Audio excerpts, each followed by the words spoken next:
Breaking news. Land titling act సేఫా కాదా? ఈ యాక్ట్ రైతులకు శాపమా వరమా?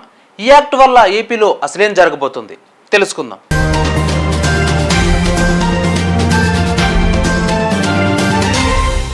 ఏపీ ల్యాండ్ టైటిలింగ్ యాక్ట్ 2023ను రాష్ట్రంలో ఎంపిక చేసిన 16 రిజిస్టర్ ఆఫీసుల్లో ప్రయోగాత్మకంగా అమలు చేస్తున్నారు.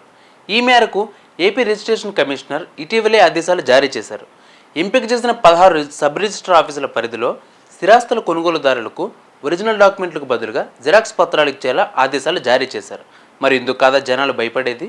ఉన్నట్టుండి ఒక్కసారిగా మీ ఇంటి పత్రాలు ఎవరో వచ్చి తీసుకుపోయి వాటికి బదులుగా జిరాక్స్ పేపర్లు ఇస్తామంటే మీరు ఊరుకుంటారా? మరి అలాంటి ప్రక్రియ తీసుకొస్తున్నారు వైసీపీ ప్రభుత్వం. దీంతో ల్యాండ్ టైటిలింగ్ యాక్ట్పై వివాదం రాజుకుంటుంది. దేశంలో తొలిసారి అమలవుతున్న ఈ చట్టం వల్ల తమ భూములకు రక్షణ లేకుండా పోతుందనే ఆందోళన ప్రజల్లో వ్యక్తమవుతుంది. ఈ చట్టం భూ కబ్జాదారులకు వరంగా మారుతుందని విపక్షాలు ఆరోపిస్తున్నాయి. అధికారులు చేసిన తప్పిదాల కారణంగా స్థిరాస్తుల వివాద పరిష్కారం కోసం కోర్టులకు వెళ్లిన ప్రజలు ఇప్పుడు పరిష్కారం కోసం తిరిగి అధికారుల దగ్గరికే వెళ్లాల్సి వస్తుందని లాయర్లు ఆరోపిస్తున్నారు. పారిశ్రామికవేత్తలు పెద్ద మొత్తంలో భూములను సేకరించాలనుకుంటే ఇబ్బందులు తలెత్తుతున్నాయనే ఉద్దేశంతో భూమిపై వివాదాలు కోర్టుల పరిధిలో ఉండొద్దనే ఉద్దేశంతో కేంద్రం ఈ చట్టాన్ని తీసుకొచ్చిందని న్యాయవాదులు చెబుతున్నారు. భూమి క్రయ విక్రయాల సమయంలో జరిగే అవకతవకలను ట్రిబ్యునల్లో ప్రభుత్వం నియమించే టీఆర్ఓలు పరిష్కరిస్తారని ప్రభుత్వం చెబుతుండగా దీనివల్ల ప్రజలకు లాభం కంటే నష్టమే ఎక్కువని ప్రతిపక్షాలు ఆరోపిస్తున్నాయి. మా భూమి మాకు కాకుండా పోతుందా అనే అయోమయంలో ప్రజలు ఉన్నారు. మీ పేరు మీద ఉన్న భూమి తెల్లారేసరికి వేరే ఎవరి పేరు మీదో మారుతుంది. మీ ఆస్తులకు మీరు యజమాని కాకుండా పోతారు. భూ యాజమాన్య వివాదాలపై విచారణ జరిపి తీర్పులిచ్చే అధికారం సివిల్స్ కోర్టులకు లేకుండా చేశారు. కేవలం అప్పీలేట్ ట్రిబ్యునల్ మాత్రమే ఆశ్రయించాలి. మీ భూమి ఎవరి పేరిట మారిందనేది మీకు మీరుగా తెలుసుకోవాలి. 90 రోజుల్లోగా తెలుసుకోకపోతే ఇక అంతే సంగతులు అంటూ ఇలాంటి ప్రచారాలు విపక్షాలు చేస్తున్నాయి. ల్యాండ్ టైటిలింగ్ యాక్ట్ కారణంగా పట్టాదారు పాస్బుక్, అడంగల్ లాంటి రెవెన్యూ రికార్డులు ఎందుకు పనికిరాకుండా పోతాయని, ఈ ఆధారాలు ఏవీ లేకుండా పోతే భూములు ఎవరి చేతుల్లోకైనా వెళ్లే ప్రమాదం ఉందని ఆందోళన వ్యక్తమవుతున్నాయి. ఇది ఇలా ఉండగా చిన్న సన్నకారు రైతుల దగ్గర నుంచి భూములను చట్ట ప్రకారం కొట్టేయడానికి వైసీపీ ప్రభుత్వం ఈ చట్టాన్ని తీసుకొచ్చిందని, తాము అధికారంలోకి వచ్చాక ఈ చట్టం లేకుండా చేస్తామని విపక్ష కూటమి చెబుతుంది. YCP government land titling act పట్టుకొచ్చింది. ఇది మీరు చాలా జాగ్రత్తగా వినాలి. మాట మీ భవిష్యత్తు కూడా ఇది చాలా అవసరం.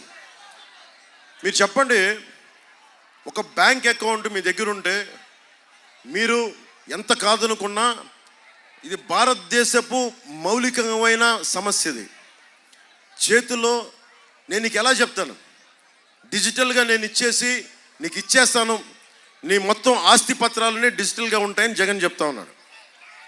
సరే, సంతోషం, టెక్నాలజీ మారిపోతుంది, అద్భుతం జరుగుతుంది అని. మరి మన డీటెయిల్స్ అన్నీ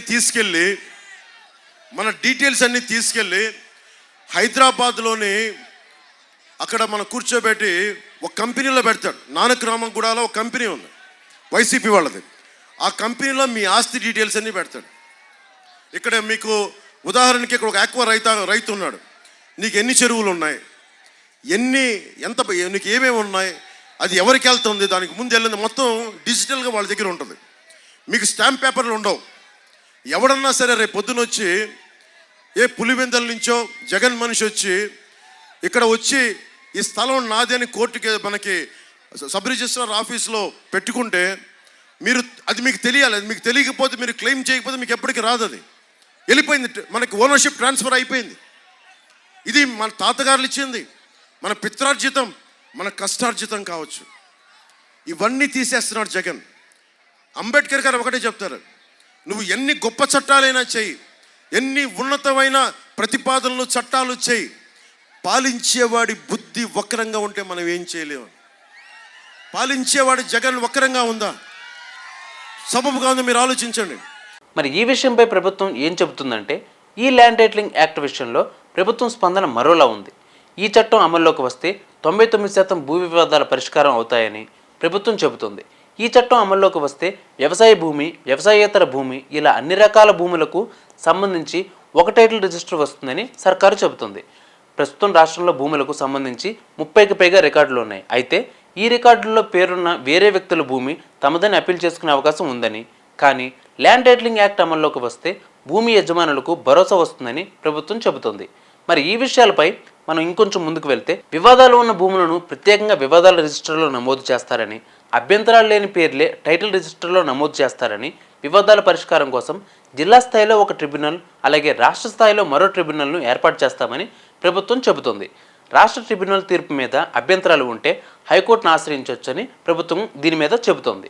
మరి ఇదిలా ఉండగా ల్యాండ్ టైటిలింగ్ యాక్ట్ ప్రకారం భూ యజమానిని ఒకసారి నిర్ధారిస్తే అదే ఫైనల్ అని, భూ వివాదం కారణంగా భూములను కోల్పోయే అవకాశం ఉందని ప్రభుత్వం చెబుతుంది.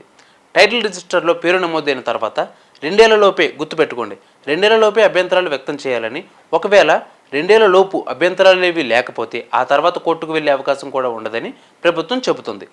మార్చి తొలివారంలో ప్రభుత్వం ప్రధాన సలహాదారు అజయ్ కల్లం ఈ చట్టం గురించి మాట్లాడుతూ, దేశంలోని 12 రాష్ట్రాలు ల్యాండ్ టైటిలింగ్ యాక్ట్ను అమలు చేసేందుకు ఆసక్తి కనబరుస్తున్నారని, ఈ చట్టం అమల్లోకి వస్తే ఎవరైనా భూ రికార్డుల్లో మార్పులు చేయాలని భావిస్తే వెంటనే ప్రభుత్వానికి సమాచారం అందుతుందని, దీంతో తప్పులు జరిగేందుకు అవకాశం ఉండదన్నారు.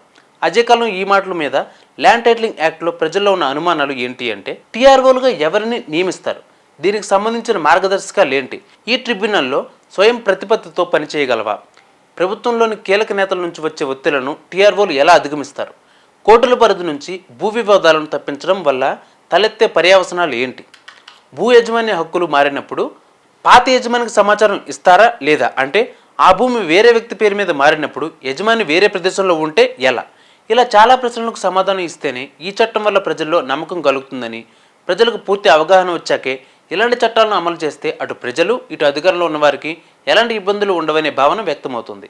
మరి ఈ యాక్ట్పై ప్రజలు ఏమనుకుంటున్నారో మరికొంత సమాచారంతో మరో వీడియోతో మీ ముందుకు వస్తాం. అంతవరకు కీప్ వాచింగ్ 108 న్యూస్ తెలుగు.